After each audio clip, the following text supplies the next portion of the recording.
Imagine a city where every street feels like a movie set, and the air is filled with the scent of fresh butter and roasted coffee. Welcome to the legendary capital of France, a place that has captured the hearts of millions for centuries.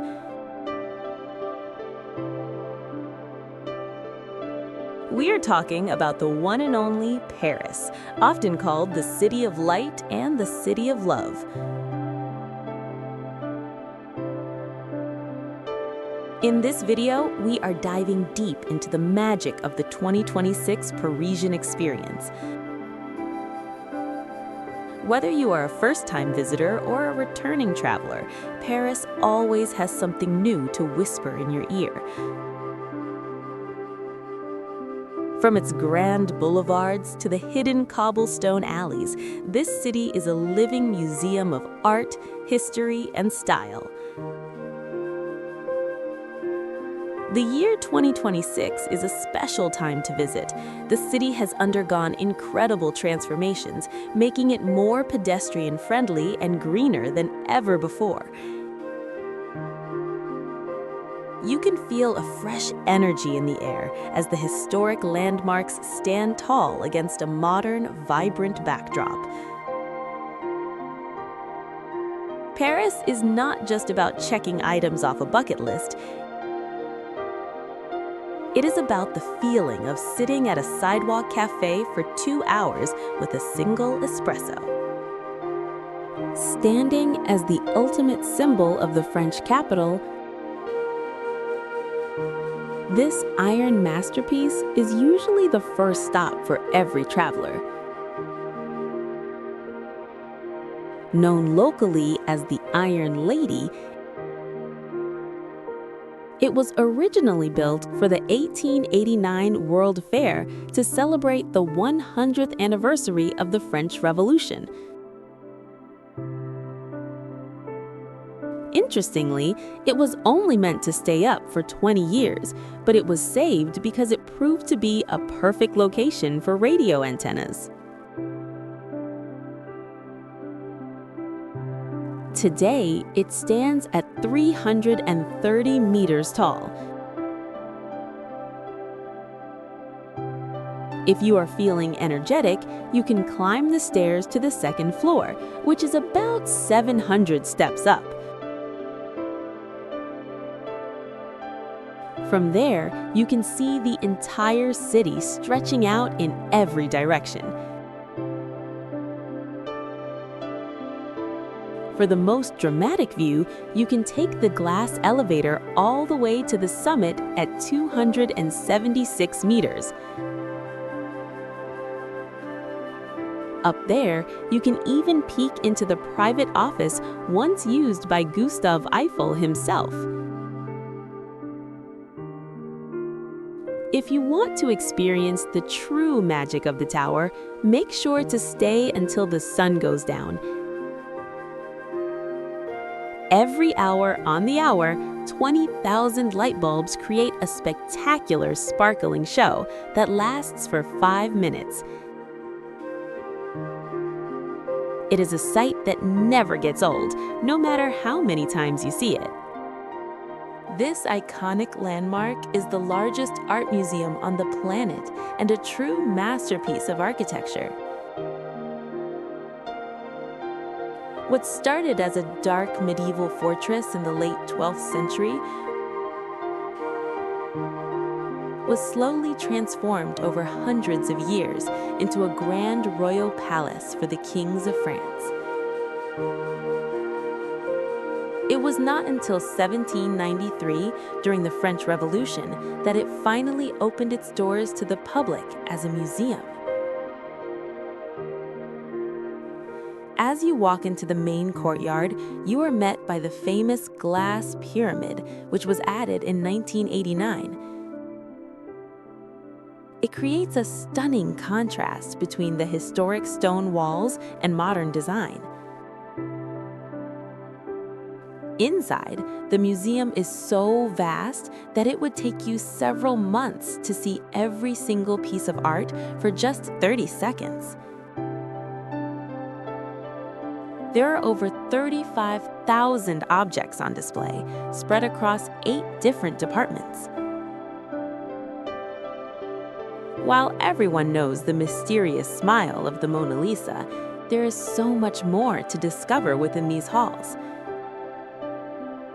You can stand in awe before the winged victory of Samothrace, an ancient Greek sculpture that looks as though it is about to take flight, or admire the timeless beauty of Venus de Milo. For a glimpse into royal luxury, you can visit the breathtaking apartments of Napoleon III, where every inch of the rooms is covered in gold leaf and velvet. Located on the Ile de la Cité, the very heart of the city, this Gothic masterpiece is a symbol of resilience and history. For over 800 years, it has stood as a witness to the rise and fall of empires, the coronation of Napoleon, and the liberation of Paris. While a devastating fire in April 2019 shocked the world, the cathedral has undergone a miraculous restoration and is once again welcoming visitors in 2026. As you stand before the western facade, you can see the incredible detail of the 3 main portals and the gallery of 28 kings. The famous gargoyles and chimeras look out over the city just as they have for centuries, acting as both guardians and part of a complex drainage system. If you look up, you will see the iconic spire, which has been meticulously rebuilt to the exact design created in the 19th century. Stepping inside is a truly spiritual experience. The interior is now brighter and more vibrant than it has been in decades, as years of soot and dust have been carefully removed to reveal the natural light color of the limestone. The 3 massive rose windows, dating back to the 13th century, still filter the sunlight into beautiful shades of blue, red, and violet. You can also hear the thunderous sound of the grand organ, which has over 7,900 pipes and has been fully restored to its former glory. Perched at the highest point in the city, the Basilica of the Sacred Heart, or Sacré-Cœur, sits like a gleaming white crown on top of the Montmartre Hill. This stunning building is famous for its bright white color, which seems to glow even on cloudy days. This is because it was built using a very special type of stone called travertine. When it rains, the stone actually secretes a white substance that bleaches the building, essentially allowing the basilica to clean itself and stay pristine throughout the years. To reach the entrance, you can either take a scenic walk up the 222 steps through the gardens or hop on the funicular for a quick 90-second ride to the top. Once you arrive at the front steps, you will be standing 130 meters above the level of the River Seine. This spot offers one of the most breathtaking panoramic views of the entire city, and it is a favorite place for travelers to sit and listen to street musicians as the sun begins to set. Inside, the atmosphere changes from the lively energy of the hilltop to a place of deep quiet and reflection. Your eyes will immediately be drawn to the ceiling, which features one of the largest mosaics in the entire world. It covers 475 square meters and depicts Christ with a golden heart, surrounded by the patron saints of France.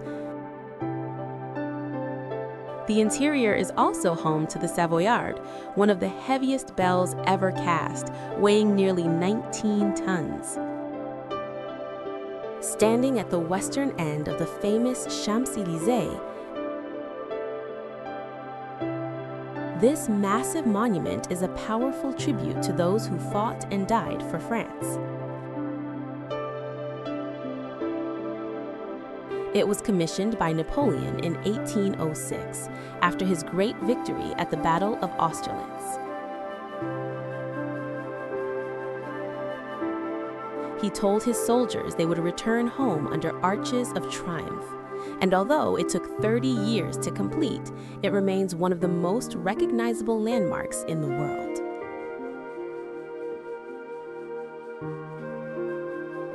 The design is inspired by the ancient Roman Arch of Titus, but on a much grander scale. It stands 50 meters tall and 45 meters wide. As you get closer, you can see the intricate sculptures on the pillars, including the famous departure of the Volunteers of 1792.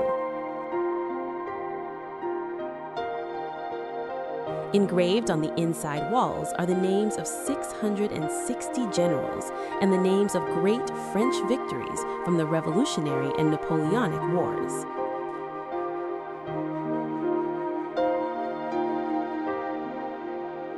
Beneath the arch lies a deeply moving site known as the Tomb of the Unknown Soldier from the First World War.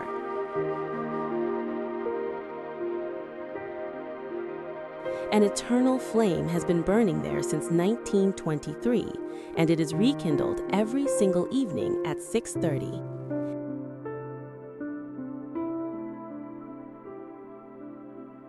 It is a place of great national importance and a quiet pocket of history in the middle of a bustling modern city. Just across the river from the Louvre, you will find a museum that is just as famous for the building it lives in as the masterpieces on its walls. This is the Musée d'Orsay, and it is housed inside a spectacular former railway station that was built for the World Fair in 1900. With its grand glass roof and massive ornamental clocks, the architecture captures the elegance of the Belle Epoque era perfectly.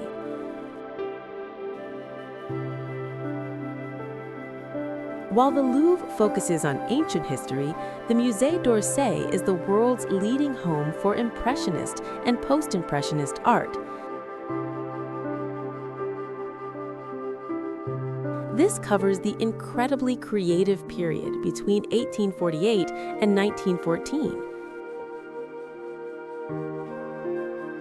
This was a time when artists decided to break all the traditional rules, stepping out of their studios to capture the fleeting beauty of light and movement.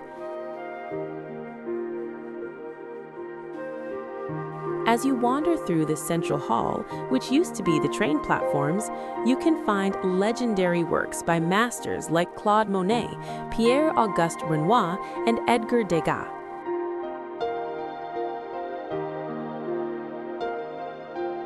One of the biggest highlights is the collection of paintings by Vincent van Gogh, including his famous self-portrait and the vibrant Starry Night over the Rhone.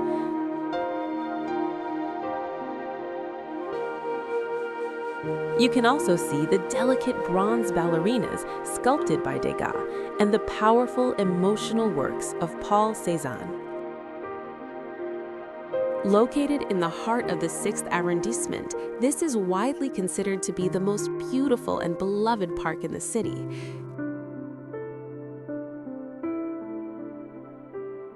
Created in 1612 by Queen Marie de' Medici, the gardens were designed to remind her of her childhood home in Florence.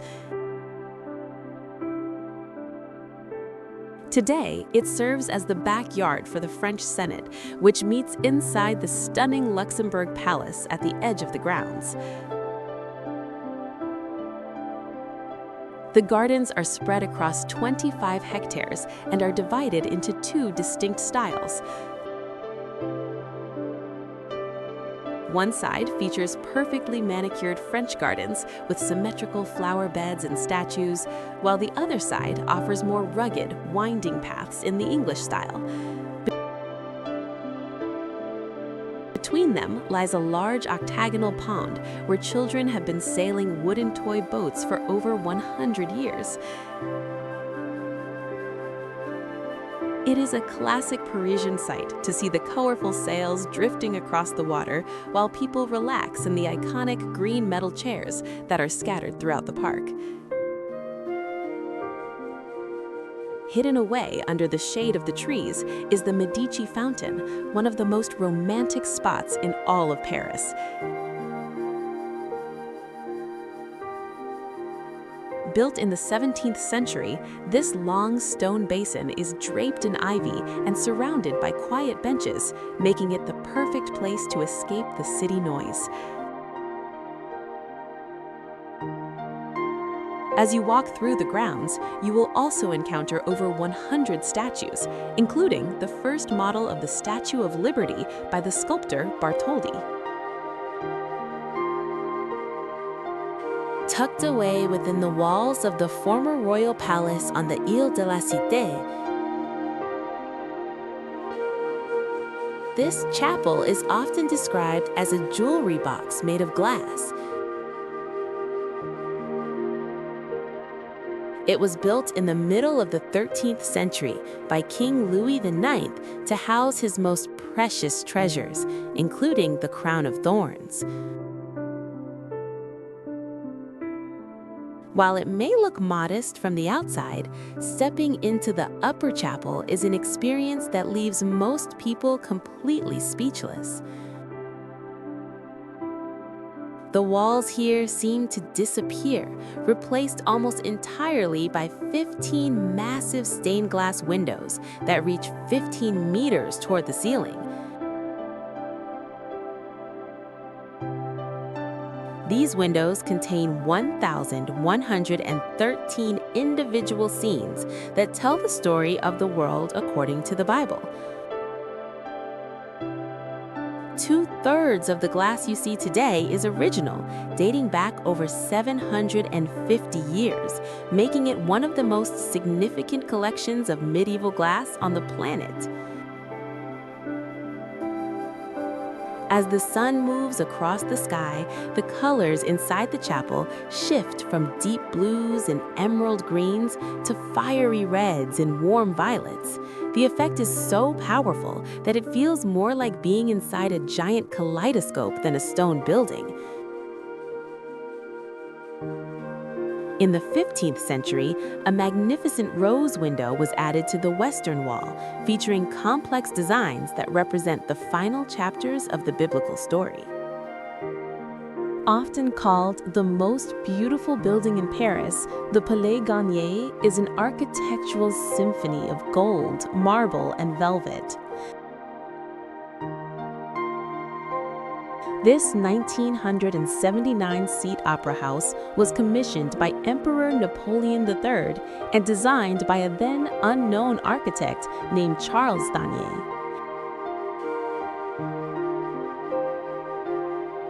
It took 15 years to complete and was so grand that people began calling it a palace rather than a simple theater.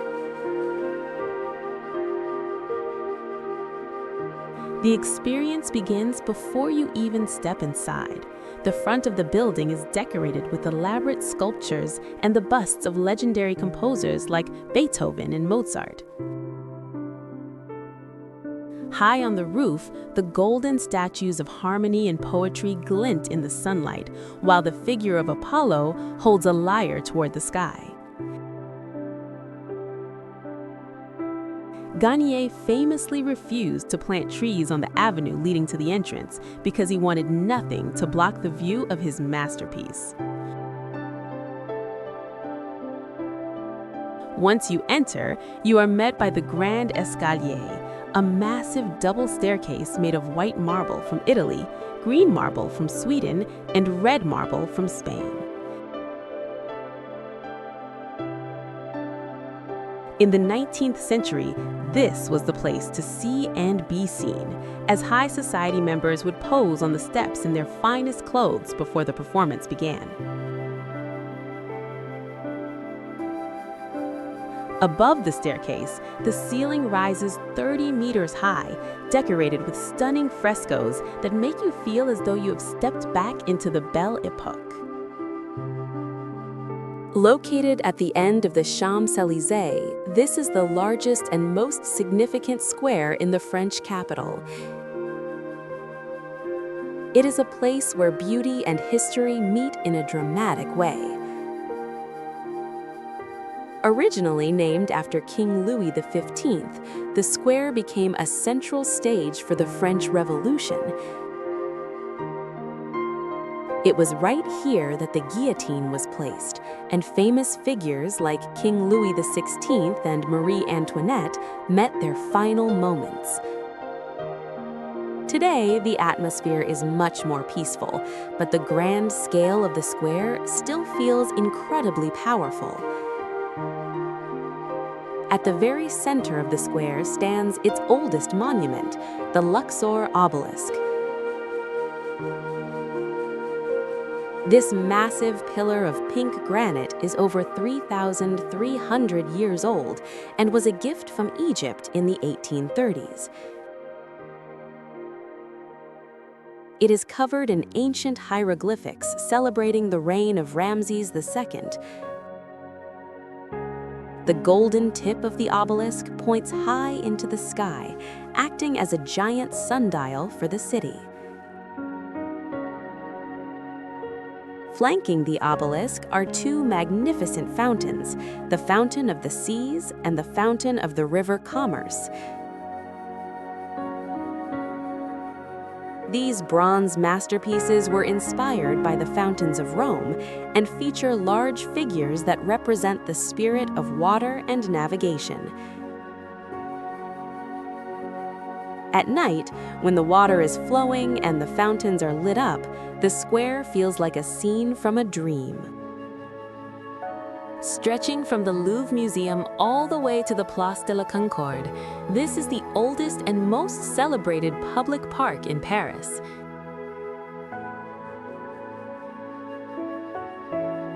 It was originally created by Catherine de' Medici in 1564 as the private garden for the Tuileries Palace.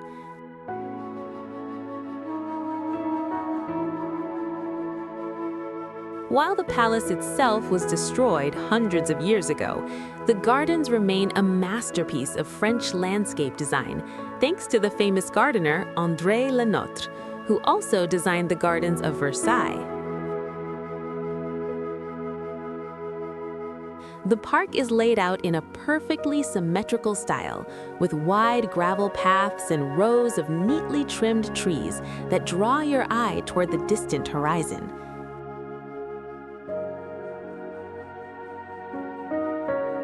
As you walk through the central alley, you are surrounded by a magnificent outdoor museum. There are dozens of sculptures scattered throughout the lawns, ranging from classical marble figures to modern bronze works by the artist Aristide Maillol.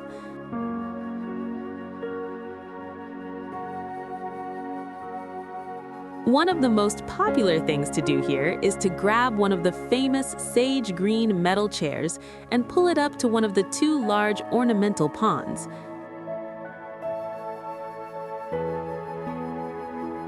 On a sunny afternoon, you will see people reading, chatting, or simply watching the small sailboats drift across the water.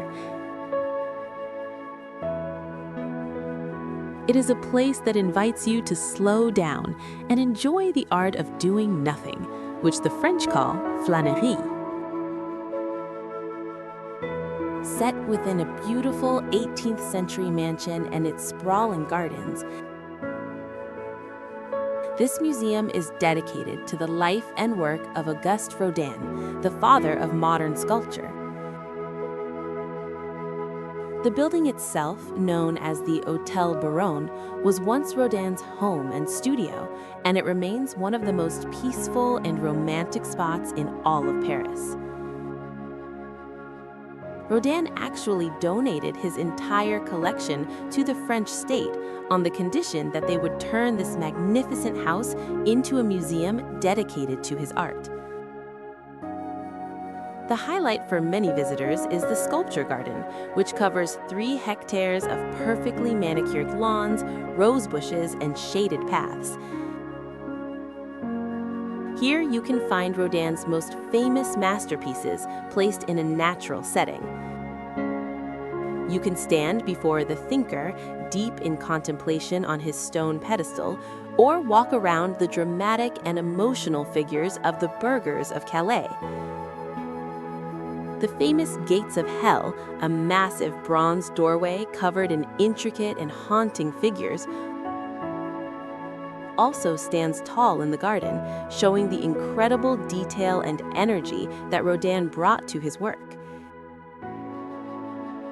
Inside the mansion, the high ceilings and large windows allow natural light to pour over the sculptures, highlighting the texture of the bronze and marble. You can see the delicate beauty of the kiss, which captures a moment of eternal passion, and explore the rooms filled with Rodin's sketches and personal collection of ancient art. Located in the heart of the Marais district, this is the oldest planned square in Paris, and many would argue it is the most beautiful. Completed in 1612 to celebrate the wedding of Louis XIII, it set the standard for royal squares across Europe. Before this was built, the area was the site of a royal palace where a famous jousting accident took place, but today it is a picture of perfect symmetry and peaceful elegance. The square is a perfect quadrangle surrounded by 39 identical red brick houses with steep slate roofs and white stone details. This was a radical design at the time, as most of Paris was built with gray stone or wood.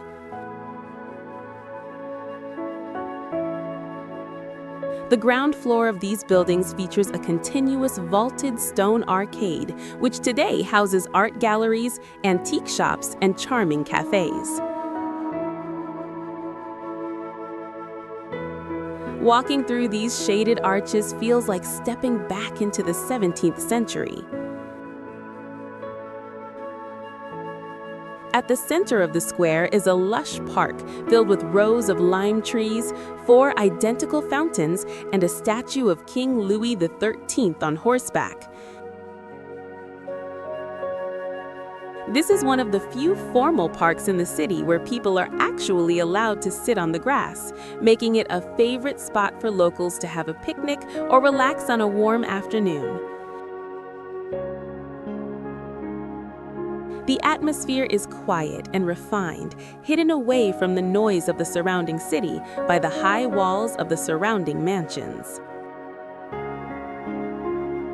Widely regarded as the most ornate and extravagant bridge in the city, the Pont Alexander III is a true masterpiece of architecture and engineering. It was inaugurated for the Universal Exhibition of 1900 and serves as a grand link between the Invalides on the left bank and the Grand Palais on the right. Named after Tsar Alexander III to celebrate a diplomatic alliance between France and Russia,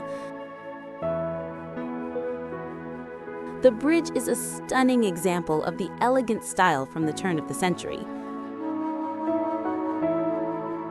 The bridge is famous for its 4 massive 17-meter-high stone pillars, which are topped with gilded bronze statues of winged horses.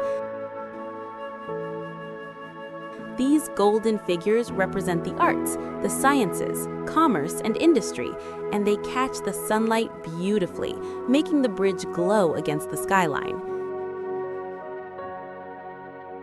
As you walk across the single steel arch, you are surrounded by an incredible array of decorations, including ornate copper street lamps, sculpted cherubs, and sea monsters. At At the center of the bridge, you can find the beautiful copper nymphs that represent the spirit of the Seine River on one side and the Neva River on the other. Because the bridge was built to be very low and flat, it was designed specifically to ensure that it did not block the view of the Eiffel Tower or the historic buildings nearby. This makes it one of the most popular spots in the world for photography and movie scenes.